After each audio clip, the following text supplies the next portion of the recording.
Bismillahirrahmanirrahim. Alhamdulillah, salatu wassalamu ala rasulillah. Kita lanjutkan pembahasan hadis Arba'in Nawawi, hadis ke-37. Hadis ini bicara tentang kebaikan dan keburukan yang ditetapkan oleh Allah. An Ibnu Abbas radhiyallahu anhuma, dari Ibnu Abbas, semoga Allah meridainya. An Rasulullah sallallahu alaihi wasallam, dari Rasulullah sallallahu alaihi wasallam, fima yarwihi, tentang hadis yang diriwayatkannya, an Rabbihi tabaraka wa ta'ala, dari Tuhannya, dari Allah subhanahu wa ta'ala, tabaraka wa ta'ala. Innallaha katabal hasanati, sungguhnya Allah menetapkan kebajikan-kebajikan dan keburukan-keburukan. Allah yang menetapkan baik dan buruk. Summa bayyana zalika, kemudian menjelaskan hal itu, Rasul menjelaskan hal itu. Faman hamma bihasanatin, barang siapa yang berkeinginan melakukan sebuah kebajikan, faman hamma bihasanatin, dia berniat, bertekad, bercita-cita melakukan satu kebajikan. Kemudian di tengah jalan atau di akhir perjalanan, falam ya'malha, lalu dia tidak jadi melakukan kebajikan yang dicita-citakannya itu dengan alasan apapun, apakah alasannya ketidakmampuan atau karena ada halangan, katabaha indahu hasanatan, maka Allah tetap telah menuliskan bagi orang itu satu kebajikan. Indahu hasanatan kamilatan, satu kebajikan yang sempurna. Jadi berniat saja kita melakukan kebajikan, bercita-cita kita melakukan kebajikan, lalu tidak kita lakukan, itu sudah dinilai satu kebajikan oleh Allah. Kemudian kata Nabi, wa in hamma biha, dan jika seseorang keinginan melakukan satu kebaikan, fa'amilaha, lalu dia melakukan kebajikan itu, dia berniat melakukan satu kebaikan, lalu jadi dia melakukan satu kebaikan itu, katabahallahu indahu asyrata hasanatin, maka Allah menetapkan bagi orang itu 10 kebajikan, ila sab'i mi'ati di'fin ila ad'afin, bahkan sampai kepada 600 lipat ganda kebajikan, dan bahkan lebih dari itu. Ad'afin kasiratin. Nah, ini kalau jadi kita melakukan, maka dicatat amalannya 10 kebajikan.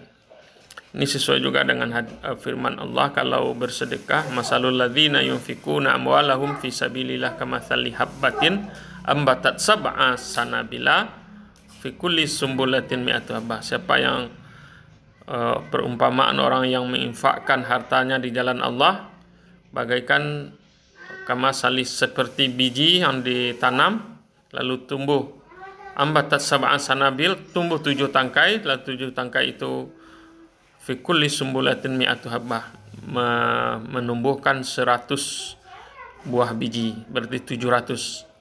Nah, ini kan tergantung kepada syarat-syarat ibadah dan kehendak Allah. Bisa 10 kebajikan, bisa lebih, bisa 700, bisa lebih. Kalau kita berniat melakukan kebajikan dan kebajikan itu kita lakukan. Nah, sebaliknya wa in hamma bisayyi'atin, bila seorang menginginkan satu keburukan, nah ini berniat melakukan keburukan. Nah, ini kebalikan tadi. Falam ya'malha, lalu dia tidak jadi melakukan keburukan itu, katabahallahu, maka Allah menetapkan indahu bagi orang itu hasanatan kamilatan, satu kebajikan. Nah, berniat buruk lalu tidak jadi melakukan itu dianggap satu kebajikan. Kenapa satu kebajikan padahal sudah niat buruk? Niat buruknya tidak dianggap dosa oleh Allah, tidak dianggap sebuah keburukan sebelum keburukan itu dilakukan. Inilah bedanya kebaikan dan keburukan yang ditetapkan oleh Allah. Mudah-mudahan menjadi pelajaran bagi kita. Maka kalau kita berniat baik, buruk sebaiknya jangan dilakukan, karena menghentikan keburukan itu saja kita sudah dianggap melakukan kebajikan oleh Allah.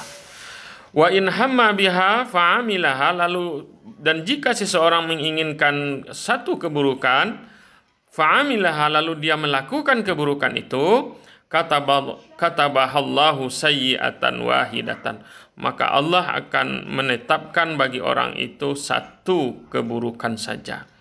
Beda dengan kebaikan. Kalau kebaikan berniat lalu melakukan kebaikan dibalas oleh 10 bahkan lebih, 700 dan seterusnya.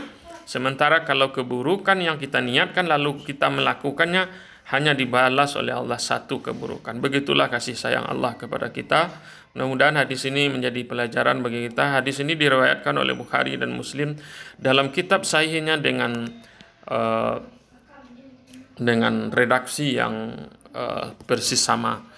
Jadi hadis ini berbicara paling tidak ada beberapa pelajaran yang dapat kita ambil. Pertama, kasih sayang Allah terhadap hambanya. Ini menunjukkan kasih sayang Allah terhadap orang beriman sangat luas dan ampunannya menyeluruh, sedangkan pemberian-pemberiannya tidak terbatas. Jadi Allah yang mengatur kebajikan bagi kita, maka oleh sebab itu berniatlah melakukan kebajikan dan berniatlah sebanyak-banyaknya melakukan kebaikan. Mudah-mudahan itu menjadi satu kebaikan oleh ditetapkan untuk kita oleh Allah. Walaupun akhirnya nanti bisa kita lakukan atau tidak. Yang kedua, sesungguhnya apa yang tidak kuasa oleh manusia, dia tidak diperhitungkan dan dipaksa menunaikannya. Kalau kita berniat melakukan satu kebaikan lalu kita tidak sanggup melakukan itu, tidak ada paksaan Allah. Yang ketiga, Allah tidak menghitung keinginan hati dan kehendak perbuatan manusia kecuali jika kemudian dibuktikan dengan amal perbuatan dan praktek. Jadi sebaiknya amal kebajikan itu dilakukan sesuai dengan niat kita. Dia akan bernilai ibadah apabila kita melakukannya. Tapi niat saja itu sudah dinilai satu kebaikan oleh Allah. Yang terakhir, kemudian seorang muslim hendaklah meniatkan perbuatan baik selalu dan membuktikannya, dan diharapkan dengan ganjaran dan dirinya tidak siap untuk melaksanakan jika sebabnya telah tersedia.